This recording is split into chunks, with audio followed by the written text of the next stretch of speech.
Okay, we're picking up where we left off with conscription and civil unrest. So, everybody in the North thought this was going to be a quick and decisive war. It was going to be over soon, and now that it has dragged on into 1863, there is growing dissatisfaction with this war effort.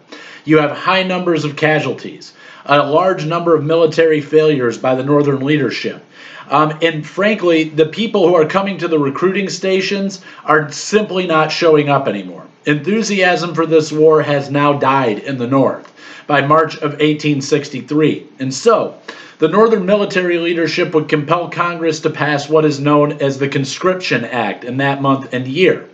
What this does is it declares that all male citizens and any immigrants who had applied for citizenship, who had recently arrived in cities like Boston or New York or Philadelphia, they're between the ages of 20 and 45, they would be eligible to be forced to join the United States military. They could be drafted into the Army.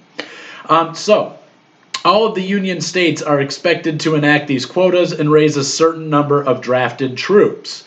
Now, like many of the drafts throughout United States history, these are not equal. That doesn't hit all demographics of American society evenly. Many immigrants are going to be forced to join this war, and again, you have to understand their mindset. They recently arrived from Ireland on a boat. Slavery is not their issue. Their issue is putting a roof over their families' heads and feeding themselves and their kids. And so to show up here, apply for citizenship, and then immediately be drafted into the Union Army is not what they had in mind when they left from Ireland to come to the United States. And so this is what's going on in the northern cities. And again, it's not equal. If you're wealthy, you can find your way out of being drafted. There is a caveat within the Conscription Act that says if you can pay $300, then we will call that a commutation fee. You will not be drafted. In addition to that, if maybe you don't have $300, but you find a poor person who's in desperate need of money for their family and you can pay them $150, they can join the Union Army in your place so that you don't have to go to war. And so about 20% of the people drafted in the Civil War took advantage of this loophole. So again, like with most drafts in United States history, it is disproportionately impacting the poor, the immigrant class, the working class. So ultimately, the draft is going to lead to even more dissatisfaction in the North. People are already upset with the war. They're upset with this lingering issue. And then all of a sudden, the North says, oh yeah, by the way, even if you didn't want to fight, we're going to force you to fight in this war. And in July of 1863, New York City becomes sort of the epicenter of what they called the draft riots. Here we're going to see mobs of poor, mostly immigrant-based people. They're starting to sort of form in the city streets, and they start attacking any vestiges of the Union Army, such as Union recruiting stations, abolitionist offices. They're starting to sort of pour their anger out on the Union Army and on abolition as an idea or a concept. And naturally, they're also going to start taking a lot of this anger and resentment out on African Americans living in New York City. The mobs are going to start attacking African Americans. They lynch at least 18 people that we're aware of. There are probably far more lynchings going on in New York City during the draft riots. But they're burning down Union recruiting stations. They're burning down abolitionist printing presses. This is widespread chaos and panic in the streets of New York. And this is the result of that effort to draft people against their will.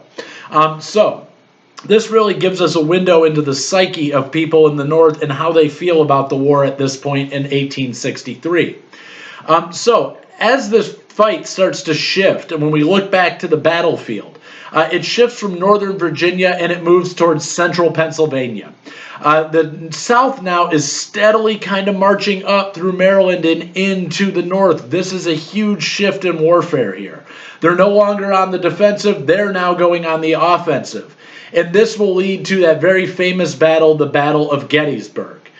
This is a battle in which over 60,000 Americans died.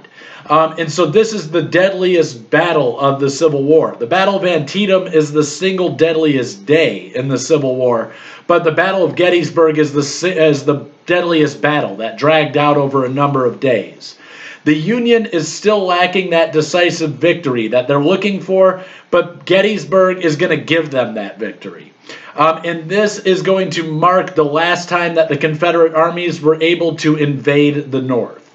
Now, lacking new recruits and losing support for the Union Army and the war effort, the North is finally going to relent, and the leadership will relent and say, okay, we are going to allow African Americans to pick up arms and fight in the Civil War. And so they start forming African American regiments, mostly from being pressed by African American abolitionists and sort of civic leaders.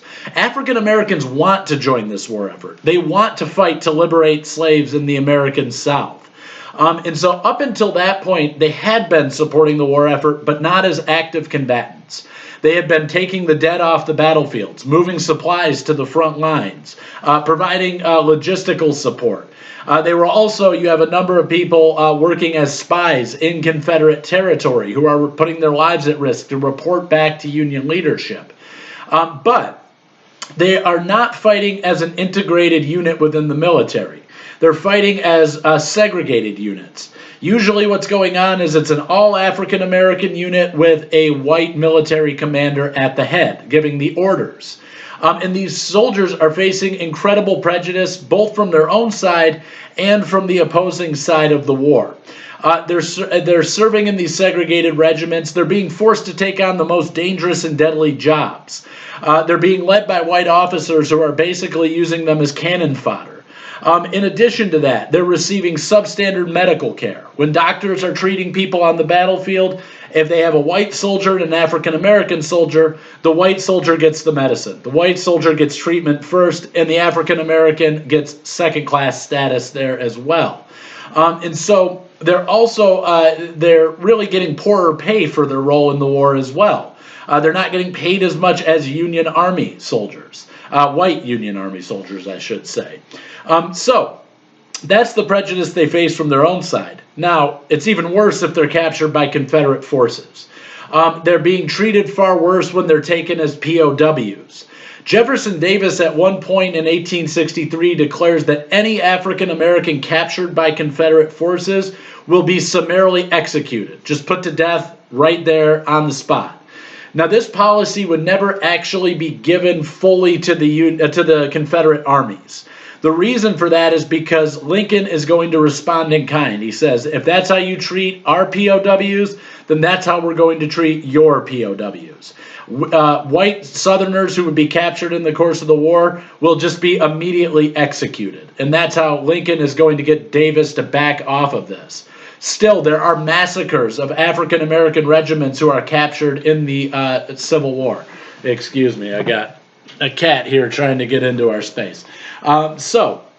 Ultimately, in the end of the war, when we look at the overall scope of this, over 198,000 African Americans would serve the Union war effort. 144,000 of those African Americans had once been slaves themselves. And 38,000 would die on the battlefield, and 20 would receive the Medal of Honor in their serving the United States in the course of the Civil War. Sorry, I'm trying to keep this cat away. She thinks she has a PhD in history, too. African Americans play a critical role in the war effort, and one that was under-recognized in its own time. Historians have since made a lot of efforts to try to re-enter them into the narrative of the war, but we still have not really gotten the parity that is truly reflective of African Americans serving the United States in the midst of the Civil War.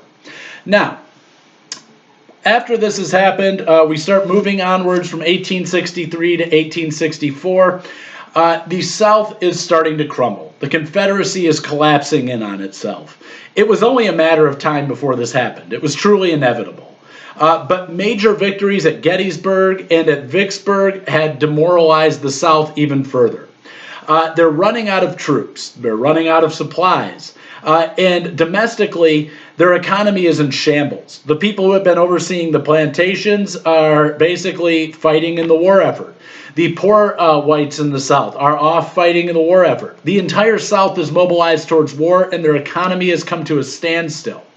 The blockade of the South had long been really ineffective, but by 1864, the Union had redoubled its efforts there. They put more resources into the blockade, and so they're far more successful at stopping any outside supplies or troops, or not really troops, but outside supplies, weaponry, anything the South might need. The blockade's now far more effective, and they're not getting through anymore. And so that is going to further cripple the Southern economy. Davis also makes a really foolhardy move. He's going to enact what he calls a cotton embargo on the number of European countries, most notably on Britain. And so what he's trying to do in 1864 is he's trying to say to Britain, we need soldiers. It's fine. You've been sending us guns. You've been sending us supplies. You've been sending us all this stuff. But what I need is real military support. And England is not willing to give that. British workers and citizens are strongly against slavery. It's been outlawed in their entire empire since 1807. And so they're not going to put troops into the war effort for the South. Davis thinks he can compel them, though. He says, I'm not trading any more cotton to you guys unless you support us more militarily in this war effort. It has the complete unintended effect for Davis here. It backfires on him. England goes, okay, fine. And they go to Egypt and they go to India to get their cotton, and they stop doing business, the last area where money was still coming into the South. So to make matters even worse for the South, you're starting to see that Davis starts issuing these war bonds. And he's only able to raise $7 million, far short of his goal. And so the Confederate states are just crumbling economically and militarily as well. So the Emancipation Proclamation has something to do with that. More and more slaves are leaving the plantation. And despite all these problems, the Southerners remain resolute. They're not going to surrender in this war right away. They felt that as long as the Confederacy survives on paper, as long as they still have a capital, as long as they still have states that are there and haven't been inundated with Union troops, that they can keep fighting this war effort. And really, they're turning to a war of attrition, just like we saw in the Revolutionary War. They're saying, if we can kill enough Union soldiers, if we kill enough people from the North, then they are going to quit. They're going to give up, and they're going to leave us alone. That is not what's going to happen, as history has shown. Because of this, Lincoln is saying, basically, the South's not going to surrender. We're not going to have a diplomatic end to this war. We're going to have to crush them. And he needs to get these decisive victories that he's been looking for all along. And so, with that in mind, he's going to turn to the guy who had scored him those early victories out west, Ulysses S. Grant.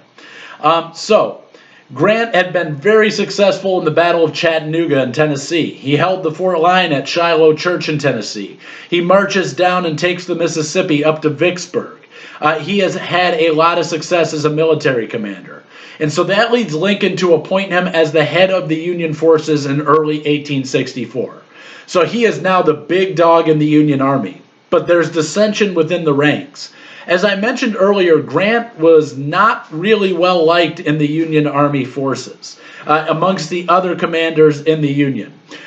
They labeled him a drunken butcher. He had been dismissed from his post about a decade earlier for some drunken shenanigans. And he also had a reputation of not really caring about his men. Grant knew that he had a statistical advantage, a numerical advantage. He has more men. So he's going to throw as many people as he needs to at the South in order to take them out. Now, when Grant takes over, he is going to keep pushing on Richmond, Virginia. And he does so with staggering casualty rates. He knows that basically, if we're going to win this war, I've got to be able to just lose men. If I lose 1 million people, I can get 1 million more. If Lee down in Virginia loses 1 million people, that's the end of the Confederacy. So Grant, for a lot of people, dislike Grant because they feel that he's uncaring, that he doesn't care about his men or about the actual soldiers. But really what Grant is thinking is, I can afford to lose people. The South can't. So we just need to keep the pressure up on their armies. So while Grant is keeping the pressure on Lee in Virginia, he takes his second command, a guy by the name of William Tecumseh Sherman, and he tells him to start what's known as Sherman's March to the Sea. This is a huge, huge blow to the South, this particular campaign. Now, this is what we call a scorched earth campaign. What we see Sherman doing here is he's going to be marching about 285 miles from the eastern border of Georgia all the way to the western border of Georgia all the way to the coast.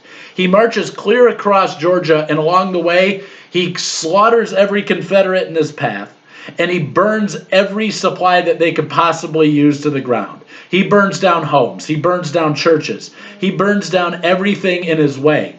And so what he's really doing here, again, it seems cruel, but it's very tactical. The South gets beat, and then they resupply, they regroup, and they come back in the same area you've just beat them out of. And so what Sherman is doing here is he's saying, I'm leaving nothing. No food, no supplies, no medicine, no infrastructure. Nothing will be left in Georgia. He burns Savannah to the ground. He burns Atlanta to the ground. And so this is really going to stick in the mind of the Confederates and its citizens. So another notable aspect of Sherman's March to the Sea, and this is one that really infuriates the Confederacy, is that he has a policy of freeing all the slaves in an area that he marches into. He issues something known as Special Field Order Number 15. In this order, he doesn't just free the slaves, because that's been going on all over the place in the Union Army. He actually sets aside 400,000 acres of land and promises the 40 acres and a mule to all of the former slaves that have been freed when the Union Army marches through that area. So not only is he going through burning down the entire state of Georgia, he's freeing the slaves, but he's also taking Confederate lands, and he's taking privately owned lands of Southern citizens, and he's giving it to slaves and saying, look, it's yours now. It's no longer theirs.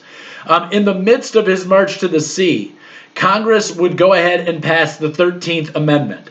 We'll take a look at this when we start looking at Reconstruction, but this is the first of the Reconstruction Amendments and possibly the most important law dealing with slavery in the United States. The 13th Amendment outlaws slavery and indentured servitude. So this is a point I really want to drive home. It is not the Emancipation Proclamation that makes slavery illegal in the U.S. It is the 13th Amendment. You will be tested on that, so make sure you keep that very, very clear. So, returning to the warfare here, we're going to go back and take a look at the end of the war. Georgia is in complete ruins, and the final obstacle for the Union is Lee's armies in northern Virginia. Sherman had marched from north from Savannah and started moving up towards the border of South Carolina. When he gets there, South Carolina goes, we surrender. It's over. We don't want any of what you just did to Georgia happening here. And so he meets almost no resistance when he gets to South Carolina.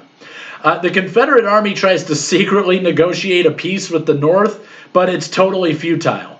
Because what they're trying to do is they're saying, we're still demanding independence, but we want to meet and negotiate with you. And the North is saying, we're about to crush you. We want unconditional surrender. You are going to bow and submit to the North, and you're going to abide by any terms that we lay down for you. So, finally, Grant is going to finish out his 9-month siege on Lee's forces in Petersburg, Virginia. That ends in a successful win for the Union. And this will leave Lee with no choice but to surrender. And he does so for the well-being of his remaining men. He kind of has a secret plan to sneak around the Union and keep the war effort up. But General Sheridan's forces, who have now joined up with General Grant's forces, cut off any chance of this retreat. Defeated, Lee is going to have to meet with Grant at Appomattox Courthouse in Virginia, and he will sign an unconditional surrender on April 9th, 1865. He's quoted as saying to his men before he leaves, there is nothing left for me to do but go and see General Grant, and I would rather die 1,000 deaths. But this is how the Union is going to win this war and how the Confederacy finally surrenders and brings the Civil War to a close. So, Shortly after that, there was one lingering force of the Confederate armies under the command of General Johnson. They're going to be forced to surrender to General Sheridan as well. And so that is the end of the American Civil War. That's how it ends in 1865. So that's going to wrap up this mini lecture video. I'm going to come back with one more brief video just sort of detailing what's going on with Reconstruction. I'm just going to give you the broad strokes and some of the key terms that'll show up on your exam. It's important to touch on this subject because it largely explains why we have such rampant racial inequality in the 20th century. It explains why the Jim Crow laws come into effect. It explains why there's the need for a civil rights movement in the 50s and 60s in the 20th century. And so I do want to hit on some of the high points of Reconstruction, but it's not going to be a comprehensive lecture. And so I'm just going to touch on the parts that you will be liable for in your exams.